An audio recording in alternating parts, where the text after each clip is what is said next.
What up, fam bam? Where do I even start?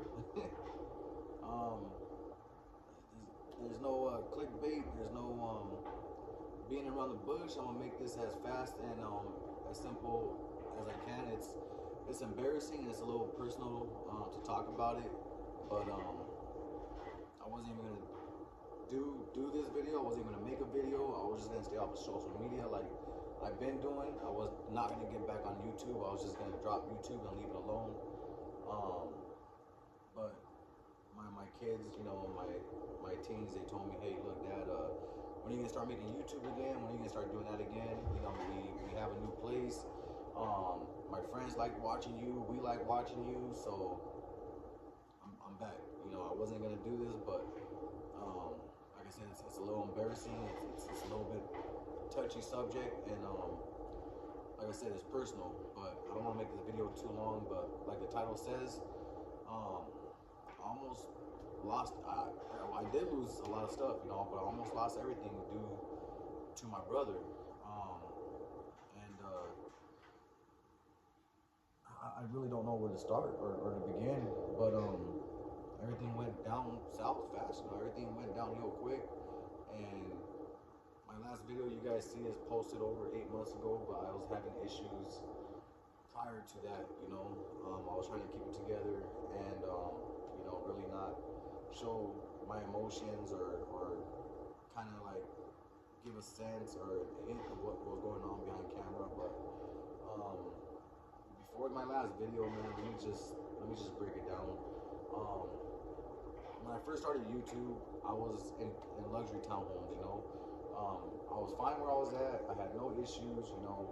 It was a roof over me, my kids, all that stuff. My dad passed away in 2020, as many of you know. And my mom passed away a couple years after that. And you know,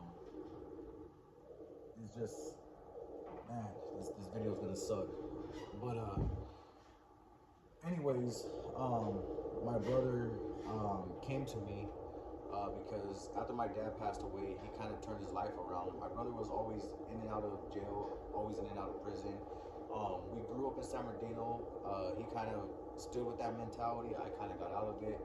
I became a dad at a young age, at 16 years old, so I kind of started going the right direction, you know, for my kids. And, you know, I got a job. I graduated high school. I graduated college. I did everything to, like, stay out of trouble, because of where we grew up at, we wasn't really offered too much as in terms of opportunities. You know, it was either drugs, gangs, violence, stuff along those natures. You know, there's not much to do in San Bernardino. It's a city of like no hope. You know, and if you make it, you make it. You know, but only the strong survive. Only the strong will make it out of San Bernardino and become something. So my brother, he just kind of stood with that mentality, and he kind of went down the wrong path from a very young age at a teen to, you know, an adult, you know. I'm 35. My brother's 1 year younger than me. My birthday is actually today, April 18th, and I'm making this video, 2025. But my brother came to me when I was living in my townhome or whatever. He came to me and was like, after my mom passed away, he really started like changing his life around. After my dad passed away, he never went back to prison or jail. He stood out, he stood clean. You know, it was, you know, different types of drugs and stuff along that nature. And I truly hope you guys are understanding when you're hearing all this, because, you know, I've always been like a family person. I try to, you know, to look out after my brother, be a mentor to my brother, be something that my brother can look up to, and try to stay away from the stuff that he was used to. So when he came to me one day about him having visitation rights for his kids through court and stuff like that, I'm like, cool, you know, I was proud of him. I'm like, you know, you're doing good, you're heading in the right direction. And then he came to me later on. He was like, hey, look, you think I can stay with you? Because, you know, I just got approved for my kids to stay with me and spend the night with me through court, you know. Because him and his ex, his baby mom or whatever, you know, she's really not a good person either. You know, she was into the same stuff that he was into, but court ordered for them to have a restraining order against each other. It was not something that he did with her. It's not something that she did with him. It was court order that they get a restraining order. And so he came to me one day and was like, hey, you know what? I just got awarded from the judge. My kids can't spend the night with me now. I just have to have an address to that I can show that I'm staying at, you know, like a mailing address. And I was wondering if I could stay with you. I had a 3-bedroom townhome. I had no room to take on my brother and four extra kids, you know. And I just told him, like, hey, you know what? I don't have the capacity right now. I can't, you know. I mean, if you want to be able to stay with me and spend the night, you can. But it's not somewhere where you can move in and move in your kids and stuff like that. I just don't have the capacity for it. You know, I want to help, but I don't have the capacity for it. Because at the time, my brother was staying in a men's, like I think it's called like a halfway house. You know, something where like parolees go, because once you're on parole, you got to have an address for your parole officers to go check on you. So my brother was in a halfway home with other men that he was sharing. You know, they were sharing rooms and stuff like that. To where the parole officers go check on him. Obviously his kids couldn't be there, you know, his kids can't be there, they can't be around a halfway house and stuff like that. So my brother was just dealing with his visitation. He had to have supervised visits, meet up at a park, whatever, stuff like that. So, you know, he came to me later, like, hey, look, you know what, nobody wants to rent to me because my background, I have an eviction, plus I have a bad background. Is it a possibility if I put ends, we can get a house together and we can pay rent on a big house, you know, like a 5-bedroom house where, you know, we could pay rent together and whatever. And I told him, like, yeah, I mean, that's a possibility, you know, but like I said, like, there's no reason for me to leave what I got going on right now. My kids have a roof over their head, you know, we're content, we're good, I want to help you, but I'll think about it, you know, like, let me think about it, you know. So couple months go by, you know, my brother, you know, he asked me again, you know, but this time, you know, he was crying, you know, like tears and actually showing a lot of emotion. And I'm just like, you know what, me being me, I can't, like, I don't want to look back on this one day and then, you know, me be the reason why my brother couldn't have his kids spend the night with them, even though it's not my fault. None of, all his actions are his own actions and they're all his fault. But the thing is the kids shouldn't be put through that. You know, my nieces and nephews shouldn't be put through that. And I don't want them growing up one day and having, you know, maybe this thought in their head or something be passed along where, like, hey, you know what, like, we could have spent the night with dad, or we could have been there around dad more, but, you know, when he came to you for help, you turned the other way. So I didn't want nothing like that to ever come up. So I just said, you know what, screw it. You know, I'll do this with you, but don't stab me in the back, don't screw me over, and don't, you know, make me regret it, you know, because this is, I'm putting the roof over my kid's head and my family and my girl and my stepdaughters, you know, her kids. I'm jeopardizing all that to help you out, you know what I'm saying? And he's my brother. I saw him for 4 years doing good, not get locked up, not be in any type of trouble.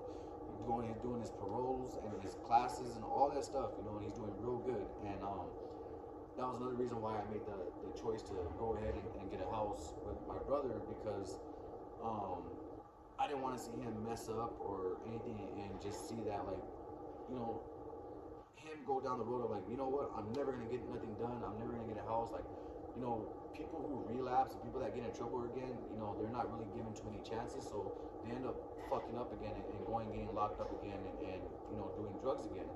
I didn't want him to go through that. You know, I was happy with my brother, I was proud of my brother. He was out and he was doing good, and I just didn't want to see him get in trouble because he felt like maybe there was no hope or there was nobody there for him. So I told him, look, let's start looking around, you know, and we'll figure this out. You know, we'll do this together. We'll figure it out. We ended up finding this house in the city of Musco. It's like a ranch style place, a lot of farm animals and things like that. You know, it's like a party town. You know, not like crazy party, but like basically, like, if I wanted to have a loud car, or if I wanted to have like the kids' birthday party, I'm not gonna have like neighbors that get in your business or call the cops on you. It was that type of atmosphere, and like, you know what, we'll fit right in right there, you know. So we ended up finding this 5-bedroom house. we moved in. The rent was like $3,000 a month. Mind you, at the time I had my Tundra, I had my GTA 6. So my Tundra was about $1,000 a month. My GTA 6 was about $500 a month. That's not including insurance or gas or anything for those vehicles. The rent was $3,000, and that's not including the utility bills. Excuse me. Not including the utility bills or nothing like that. So I told him, look, you know what? Me and my lady, we're gonna cover 2,000. You cover 1,000. And we'll go have some utilities accordingly. You know, whatever they come up to every month, we'll take care of that. So, you know, his pro officers will go there and check on him. I started like getting him involved into the YouTube videos that you guys seen. My brother was involved. He was, you know, helping me out. I was trying to keep his mind content and keep him occupied, so that way he never felt the need to go and step out and go get in trouble. I wanted to keep him occupied. I wanted to keep him there. Make sure he always has something to do, you know. And things like that. So I started getting him more involved, and I was actually working on getting him into my company. I'm a truck driver, and I was trying to look at getting him into a career and showing him, hey, you know what, let's work on, you know, you getting your commercial license. I was going over like, you know, like the fake tests you download on the apps and stuff for him. I was going over the commercial handbook with him and stuff like that. I was gonna help him get ready to start, you know, getting his life even more better, you know. But 6 months in to living there, everything just took a quick turn, you know. And my worst fears came true. So a few months in, mind you, his baby mom not supposed to be around. That was one of the rules. I told him she's not allowed around. Don't bring her around. Don't tell her where you live. It's just gonna lead to nothing but problems. Bring your kids over here. Let them spend the night. You know, they have them half the week. She's supposed to have them half the week. You know, that was what he got granted. He told her where we lived, and she started coming around. And mind you, I'm a truck driver. I don't have a set schedule.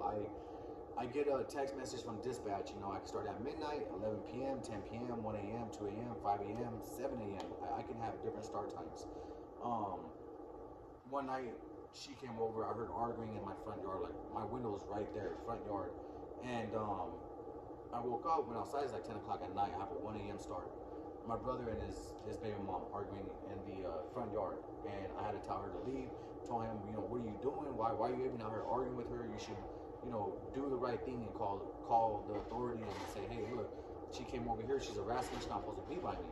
But they've always been that couple that just enjoy each other's misery, the company, and the toxicity of it. And they're just one of those couples that never left each other until it was a court order or the authorities got involved and tell you, hey, you guys can't be around each other. And that's exactly what happened. It was a court order, restraining order against both of them from being around each other. And it's just, they were exactly that saying that a lot of people hear is misery enjoys company. And that's exactly what they were. So she started coming around. I'm sorry if I'm talking fast, but I'm trying to get this out the way, so that way this video is not too long. But it happened one time, then it happened again, and it happened again, and it just got to the point where I had to go out there and kind of be an asshole and put my foot down and be like, hey, you know what, you need to go, or I'm gonna get involved and I'm gonna call the authorities, and you guys are both gonna get fucking in trouble, you know. It's and excuse my language, but it's making me go through all my emotions even having to talk about this, you know. But like I said, I owe you guys an explanation because I've been gone for so long, and I can't just hop back into this after, you know, 8 months and then be like, oh damn, you know, he posted another video, but where has he been? So that was that, and I thought that was the end of that. So that kept happening, and then I started noticing my brother was acting different, you know, and I'm not stupid. He started using again. He started being back on whatever it is that he was using again, and during this time, my Tundra started the transmission started slipping and going out, and I was going through the Toyota dealership about what's going on with that. You know, 6 months to fix it. I still had to make my payments on it, you know, which is $1,000, and I would only have a loaner car for about 1 month, you know. So all this is going on all at the same time, and my brother is using. I'm getting on his ass about stuff, and you I already foresaw everything that was gonna happen. So unfortunately, even though I wanted to keep my Tundra and I was willing to let them work on that for 6 months and then get it back after it was done, I couldn't do it because I already saw where my brother was going, and I don't know if it was his mindset, like, oh, you know what? I got 2 adults in the home that are gonna take care of the bills and everything. If I mess up and if I fuck up, they're gonna take care of it. I'm still gonna have a roof over my head because of them. So I'm thinking maybe that was his mindset, and that's the reason why he started getting back into this stuff. He got comfortable. So I had to let the Tundra go because there was no way that I was gonna take that back and have that high ass payment. Plus, knowing that I'm gonna have to be covering my brother's part of the rent and the bills and stuff like that because he's messing up. So I already foresaw everything coming. I had to let go of the Tundra. I got the Camry, and then after that, everything, really started going downhill fast. My brother started getting in trouble. Parole officers are coming and looking for him. Where's your brother at? He hasn't been to work. We went to stop by his job. They said that he got fired. So now I'm aware that my brother got fired from work, and I know that he's really not gonna be able to pay his part of the rent. So a month goes by. I pay the next month's bills, the rent, utilities, all this stuff. Second month goes by. I'm still making my videos. I'm still acting like nothing's going on. I'm still holding on to hope. Maybe my brother will get his shit together. Obviously, that didn't happen. So parole officers come. They say, hey, you know what? We got a warrant out for your brother. He failed to show up for his drug test and stuff like that. If you're gonna check in with this parole officer, so if you see him, give us a call. I'm like, look, he hasn't been around. This is already going on 2 months.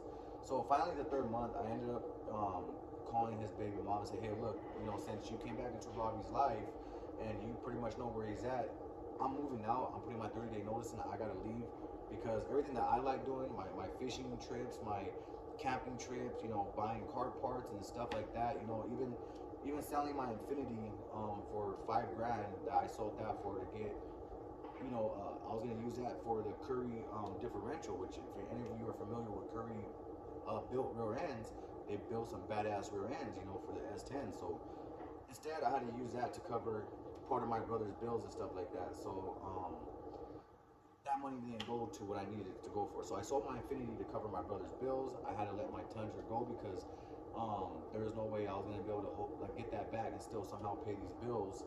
And so we ended up leaving. My sister let me stay with her for about the 2 months. I had to sell the GTA 6 to CarMax. I only got a couple thousand out of it, because I was over, the equity just by a little bit. So we used that money to buy a little SUV for my girl to use for the kids to get around for school and stuff like that.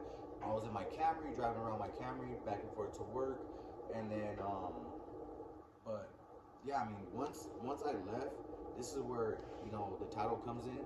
I had rented 2 shipping container storages, and I stacked them shits like Tetris. Whatever didn't fit in there, I had to let it go. My kayak, all my fishing stuff, my furniture some of the furniture for my living room, some of the furniture for my bedroom set, a bunch of stuff, my grill, my smoker, stuff in the backyard, bikes, a lot of stuff that didn't fit in there, my shelves from my old garage. I lost a lot of stuff, and then my Mercedes, I had nowhere to park it. My sister lived somewhere where you needed a parking permit. You're only allowed 2 vehicles, and at the time, my Mercedes wasn't running, as you guys are aware. So my SUV and my Camry would be parked outside of the complex. Obviously, I couldn't do that to my Mercedes; it will get towed. And there are only 2 vehicles max inside the complex with the permit, which was my sister's vehicles and her husband's. So I lost the Mercedes. I had to get rid of the GTA 6. I had to get rid of my Tundra. I lost a lot of things, man. But we're gonna overcome it. We're gonna be back. We're gonna be better. It was very stressful. I was getting gray hairs. I was breaking out and getting crow's feet. It was a very, very, very stressful. I was going through a bunch of emotions. Like I said, I wasn't gonna do this no more. But I'm sorry the video's taking so long. It's just like, just thinking about everything, it's bringing back some of those emotions. But it's material things, and I'm blessed, and I thank God that you know, my kids had a roof over their head, you know, through my sister. Right now, me and my brother, we are not on speaking terms. I don't know where he's at. I don't know what condition he's in. I don't know what state of mind he's in. I have no clue what's going on with them. But I mean, if he's watching this, I wish him nothing but the best. I wish, you know, he would get his life together and be a better person. But I mean, there's nothing more to say, man. So I hope you guys take that, and I could gain you guys back as an audience. You guys take my explanation as a you know, as an apology. I really don't know what to say, but I'm gonna be back, and we're gonna start making videos, and I will show you my new garage and stuff like that. You know, I moved far away. I'm not nowhere near the same area. I couldn't be around that area no more. I just didn't want to run into my brother. You know, he runs the streets and stuff like that, so I just did not want to be around that area. So I'm somewhere very far away. But I got a new project. Can't show you guys yet. I will show you guys on the next video. And like I said, I'm still getting settled in. I've only been here for about 4 months, so a lot of this stuff I'm still setting up. I'm still getting set in, but it's a mess right now. I got a lot of parts for this coming. I have already a lot of parts here, and I already done a couple of things to this vehicle. Like I said, I didn't record it because I wasn't planning on getting back on. So I'll show you guys in the next video what I got and what I've done to it so far, and then we'll just take it from there, man. But honestly, I'm happy to be back, and I'm happy to start getting back into this. And if there's anything I can tell you guys is don't let nothing bring you guys down, man. You guys can always overcome anything that's thrown your guys' way. You can always overcome it. You know, if you lose stuff, if you lose material items, so what? You know, it sucks in the sense of you had to work your ass off and bust your ass to get what you had. All that stuff wasn't free. It was stuff that you earned over time and you built up over time. And I've never had nothing just be taken from me like that. You know, all the stuff that I worked hard for, I never had it just disappear within a week. So that was a hard reality check for me. But we're gonna overcome it, and we're gonna progress, and we're gonna do better. But you know, at the time I was very upset. I was very angry. But you know, it's material things. I'm glad I have my family. I have my kids, and they're doing well. And we got a new place, you know.